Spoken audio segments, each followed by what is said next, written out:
All right, welcome back. In week 2 now of Athlete X training camp kicks off, and O does it with our upper body push workout and our burpee push-up pyramid.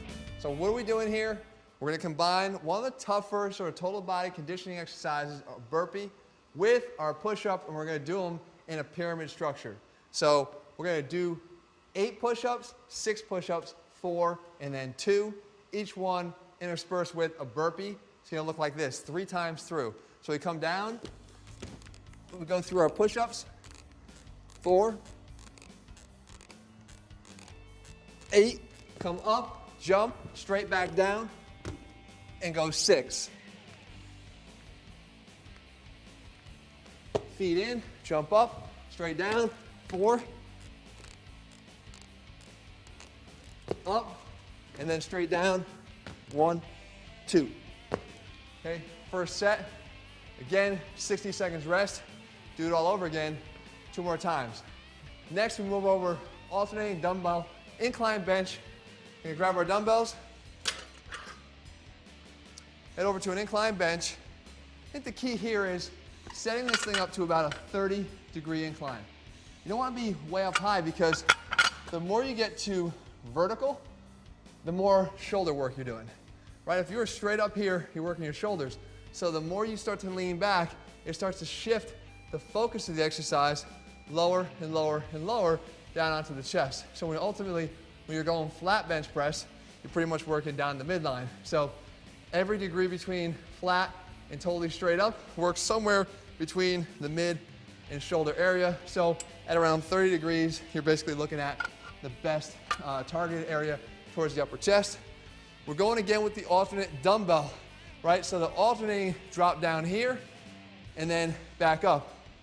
Here, more of a traditional grip, whereas last time we did the bench, we used the neutral grip.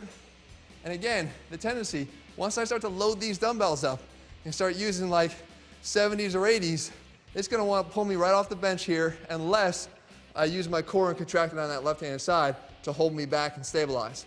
So that's the purpose of the alternation, down and then up. 4 sets of 12 on each. 12 reps on each arm. Okay, and one more time, don't go any lower than that 90-degree angle, about parallel to the rest of my body or torso. Then I come up, 3 sets of side laterals. So we're not going L here. We're gonna go the traditional side lateral, but there's something very important that you wanna take note of when you do these. We hear about the pitcher position, pouring the pitchers. At the top, my thumb being in this down position. That's a complete opposite of what you actually want to do when you're doing this exercise. When you get your arm up past sort of your shoulder height here, above shoulder height, and then you turn your arm down, this is internal rotation, which is what we talked about we wanted to sort of counter with our external rotation exercises. So once I'm up here and I point my fingers down, my thumb down, I'm actually causing more impingement of the shoulder.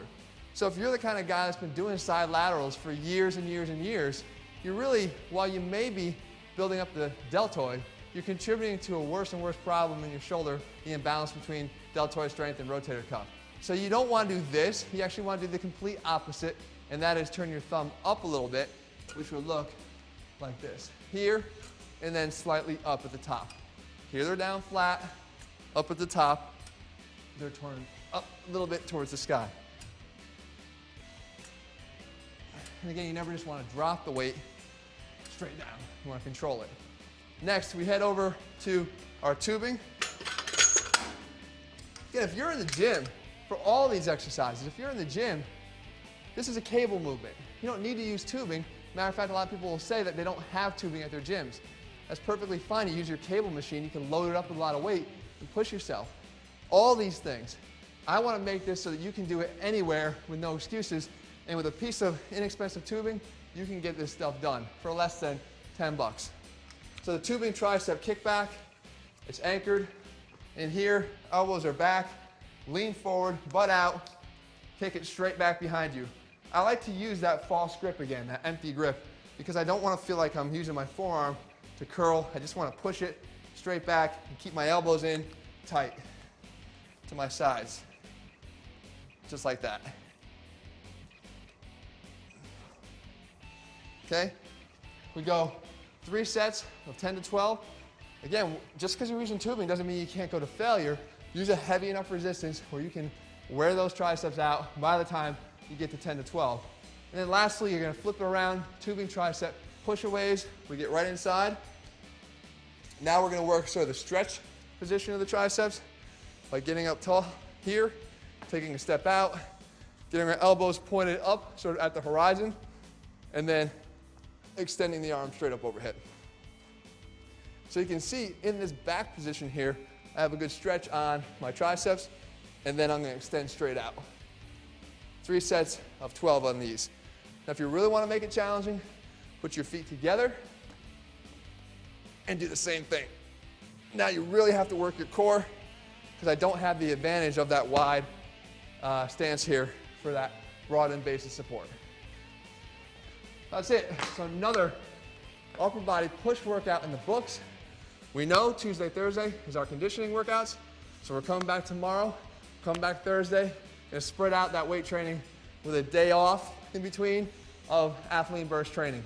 But the strength training Monday, Wednesday, and Friday in this first phase.